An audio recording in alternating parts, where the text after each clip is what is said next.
राधे राधे, जय श्री कृष्णा।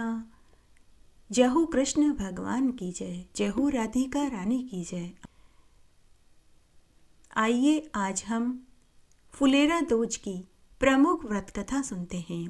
एक बार भगवान कृष्ण व्यस्तता के कारण राधे रानी से मिलने वृंदावन नहीं आ पाए। इससे राधे रानी दुखी रहने लगी। राधे रानी की भूख प्यास नींद सब जाती रही। राधे को दुखी देखकर सभी गोपियां भी कृष्ण से रूठ गई।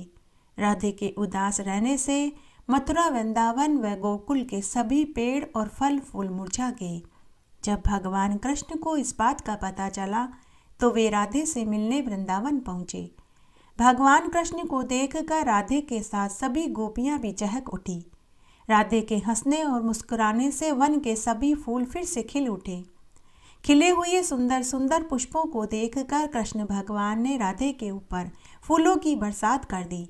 तब राधे ने भी कृष्ण के ऊपर फूल तोड़ तोड़ कर फेंके। उन्हें फूलों से खेलते देखकर सभी गोप और गोपियां भी एक दूसरे पर फूलों की बरसात करने लगे। वह दिन फुलेरा दोज का था। फुलेरा का शाब्दिक अर्थ है फूल। मान्यता है कि आज के दिन भगवान कृष्ण ने राधा के साथ फूलों की होली खेली थी। तभी से यह प्रचलन शुरू हो गया कि फुलेरा दोज के दिन से ही सभी कृष्ण और राधा मंदिरों में, मथुरा वृंदावन गोकुल और बरसाने में आज के दिन से ही फूलों की होली, रंगों की होली खेलनी शुरू हो गई। फुलेरा दोज के दिन मथुरा वृंदावन के सभी कृष्ण मंदिरों को फूलों और गुब्बारों से सजाया जाता है। फूलों व रंगों की रंगोली बनाई जाती है। भगवान कृष्ण व राधा का विशेष श्रृंगार किया जाता है। पूरे फाल्गुन मास में भजन कीर्तन और फाग उत्सव मनाया जाता है। फुलेरा दोज का दिन अबूझ मुहूर्त का माना जाता है। इस दिन उन लड़के लड़कियों का भी विवाह हो जाता है जिनके शादी विवाह के मुहूर्त नहीं निकल रहे होते हैं। यह दिन बड़ा ही शुभ माना जाता है। जिन लड़के लड़कियों के विवाह नहीं हो रहे हैं या जिनका वैवाहिक संबंध दुख में बीत रहा है तो उन्हें आज के दिन भगवान कृष्ण व राधा रानी की विशेष पूजा करनी चाहिए।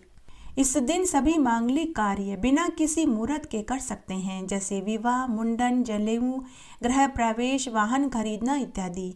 यह त्योहार भगवान कृष्ण व राधा को समर्पित है। एक कथा के अनुसार एक बार भगवान कृष्ण बीमार पड़ गए। सभी जड़ी बूटियां, दवाइयां सब बेअसर हो गई। तब स्वर्ग से भ्रमण करते करते नारद मुनि धरती पर आए। उन्होंने कृष्ण भगवान से उनकी कुशल क्षेम पूछी तो कृष्ण भगवान ने कहा कि हे नारद जी, मैं अस्वस्थ हूँ। तो नारद मुनि बोले कि हे प्रभु, आप तो इस जगत के पालनहार, तारणहार, सृष्टि के कर्ता धर्ता हैं, सब कुछ आप ही हैं। तो आप यह भी जानते होंगे कि आप किस औषधि से ठीक होंगे। तो कृष्ण भगवान मुस्कुराते हुए बोले कि जो भी गोपी मुझे सबसे अधिक प्रेम करती है, अगर वह अपने चरण धोए जल को पिलाए तो मैं स्वस्थ हो सकता हूँ। परंतु शर्त यह है कि जो भी गोपी मुझे अपना चरण जल पिलाए वह मुझे अन्य गोपियों से ज़्यादा स्नेह करती हो। लेकिन अगर बाद में यह पता चला कि जिस गोपी ने मुझे अपने चरणों का धोया हुआ जल पिलाया उससे भी अधिक प्रेम कोई अन्य गोपी करती है तो वह पहली गोपी जिसने चरण जल पिलाया उसे नरक भोगना पड़ेगा। हे नारद मुनि जी, आप मेरा यह संदेश मेरी सभी गोपियों और राधा को बता दो। नारद मुनि भगवान कृष्ण के छल को समझ गए। वे मुस्कुराने लगे और नारायण नारायण करते हुए सभी गोपियों व राधा के पास गए और उन सभी को कृष्ण का संदेश सुनाया। कृष्ण के अस्वस्थ का संदेश सुनकर राधा सहित सभी गोपियां चिंतित हो गई। साथ ही सभी गोपियां मन ही मन सोचने लगी कि वैसे तो हम सभी गोपियां कृष्ण से बेहद स्नेह करते हैं, लेकिन अगर हमारे चरण धोए जल को पीने के बाद यह पता चला कि हमसे भी अधिक प्रेम कोई दूसरी गोपी करती है तो हमें नरक का भागी होना पड़ेगा। यह जानकर सभी गोपियां चुप हो गई, कुछ नहीं बोली। उधर राधा मन ही मन सोचने लगी कि चरण धोए जल को अगर कृष्ण को पीने को देती हूँ तो भी नरक भोगना पड़ेगा और अगर नहीं देती हूँ तो भी नरक जाना ही है। लेकिन अगर चरण धोए जल को पीने से कृष्ण स्वस्थ हो सकते हैं तो मुझे नरक में जाना मंजूर है। तो राधा नारद मुनि से बोली कि हे देव ऋषि, आप मुझे कृष्ण के पास लेकर चलिए। मैं अपने चरण धोए जल को कृष्ण को पिलाने को तैयार हूँ।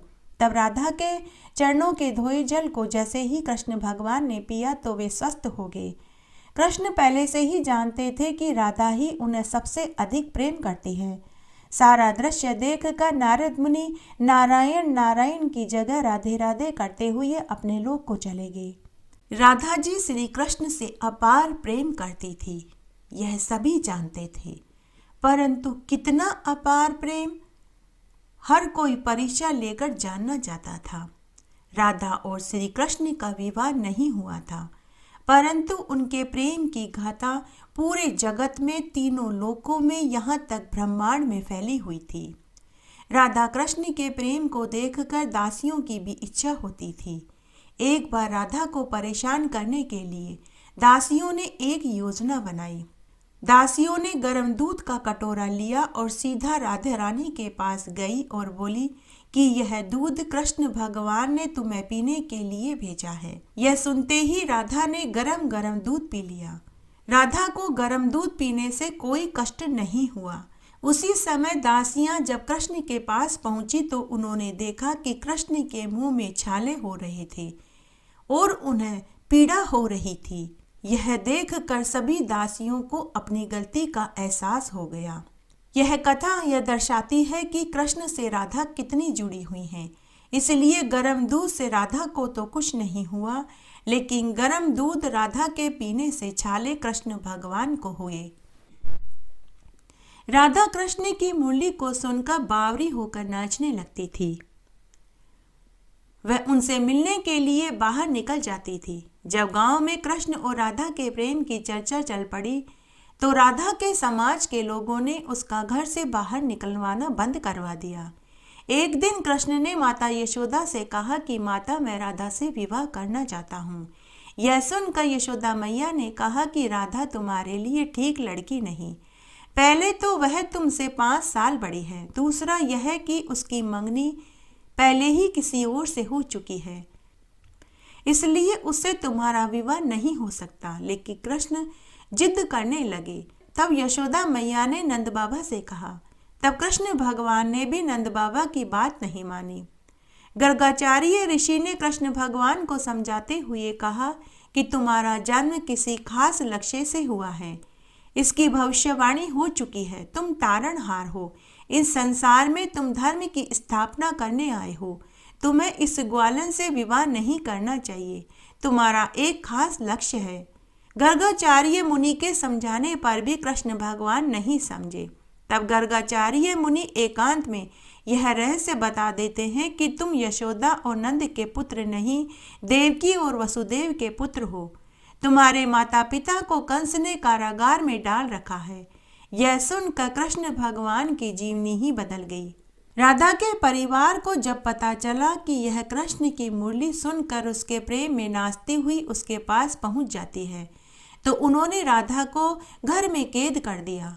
तब कृष्ण ने अपने साथियों सहित एक दिन उन्हें रात में कैद से मुक्त कराकर उद्धव और बलराम सहित अन्य सखियों के साथ रात भर नृत्य करते रहे। यह रात पूर्णिमा की रात्रि थी जब महारास हुआ था। बाद में राधा की माँ राधा के कक्ष में गई तो राधा उन्हें सोती हुई मिली। कहते हैं कि उस वक्त भगवान श्री कृष्ण को 2 ही चीजें ज्यादा पसंद थी, उनमें एक बांसुरी और दूसरी राधा रानी थी। कृष्ण की बांसुरी की धुन सुनकर राधा के जैसे प्राण निकल जाते थे। कई जन्मों की स्मृतियों को कुरेदने का प्रयास होता था और कृष्ण की तरफ वह खिंची चली आती थी। भगवान कृष्ण के पास एक मुरली थी जिसे उन्होंने राधा को छोड़कर मथुरा जाने से पहले दी थी। राधा ने इस मुरली को बहुत संभाल कर रखा। जब भी उन्हें कृष्ण की याद आती तो वह मुरली बजाने लगती थी। श्री कृष्ण उसकी याद में मोर पंख लगाते थे और वैजंती माला पहनते थे। श्री कृष्ण को मोर पंख तब मिला था जब वे राधा के उपमन में उसके साथ नृत्य कर रहे मोर का पंख नीचे गिर गया था तो उन्होंने उसे उठाकर अपने सिर पर धारण कर लिया था। राधा ने नृत्य करने से पहले श्री कृष्ण को वैजंती माला पहनाई थी। जब कृष्ण मथुरा वृंदावन छोड़कर मथुरा चले गए तब राधा के लिए उन्हें देखना, उनसे मिलना दुर्लभ हो गया था। कहते हैं कि राधा और कृष्ण दोनों का पुनर्मिलन कुरुक्षेत्र में हुआ, जहां सूर्य ग्रहण के अवसर पर द्वारिका से कृष्ण और वृंदावन से नंद के साथ राधा आई थी। राधा सिर्फ कृष्ण को देखने और उनसे मिलने नंद के साथ पहुंची थी। इसका जिक्र पुराण में मिलता है। इसके बाद राधा और कृष्ण की अंतिम मुलाकात द्वारिका में हुई थी। सारे कर्तव्यों से मुक्त होने के बाद राधा आखिरी बार अपने प्रियतम कृष्ण से मिलना चाहती थी। जब वे द्वारिका पहुंची तो उन्होंने कृष्ण के महल और उनकी 8 पत्नियों को देखा। जब कृष्ण ने राधा को देखा तो वे बहुत प्रसन्न हुए। तब राधा के अनुरोध पर कृष्ण ने उन्हें महल में एक देविका के पद पर नियुक्त कर दिया।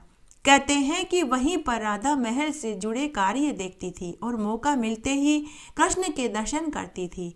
एक दिन उदास होकर राधा ने महल से दूर जाना तय किया। कहते हैं कि राधा एक जंगल के गांव में रहने लगी। धीरे धीरे समय बीता। राधा बिल्कुल अकेली और कमजोर हो गई। उस समय उन्हें भगवान कृष्ण की याद सताने लगी। आखिरी समय में भगवान श्री कृष्ण उनके सामने आ गए। भगवान श्री कृष्ण ने राधा से कहा कि उनसे कुछ मांगे, लेकिन राधा ने कुछ नहीं मांगा। कृष्ण के अनुरोध करने पर राधा ने कहा कि मुझे एक बार बांसुरी बजाकर सुना दो। श्री कृष्ण ने बांसुरी बजाई। श्री कृष्ण दिन रात बांसुरी बजाते रहे। बांसुरी की धुन सुनते सुनते एक समय ऐसा आया कि राधा ने अपने प्राण त्याग दिए। उस दिन कृष्ण भगवान ने उस बांसुरी के 2 टुकड़े करके फेंक दिए। इस तरह आज हमने फुलेरा दोज की प्रमुख व्रत कथाएं सुनी। आशा करती हूँ इसको सुनने का आपको संपूर्ण फल प्राप्त होगा। अगर आपको ये कहानियाँ अच्छी लगती हैं तो इसे ज़्यादा से ज़्यादा लाइक करें, अपने दोस्तों रिश्तेदारों में ज़रूर शेयर करें। और अगर अभी तक आपने मेरे चैनल को सब्सक्राइब नहीं किया है तो आपसे एक करुण रिक्वेस्ट है कि मेरे चैनल को सब्सक्राइब करें, साथ ही बेल आइकन जरूर प्रेस करें ताकि मेरा आगे आने वाला वीडियो सबसे पहले आपको मिले। धन्यवाद।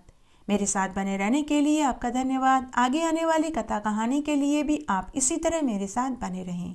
धन्यवाद।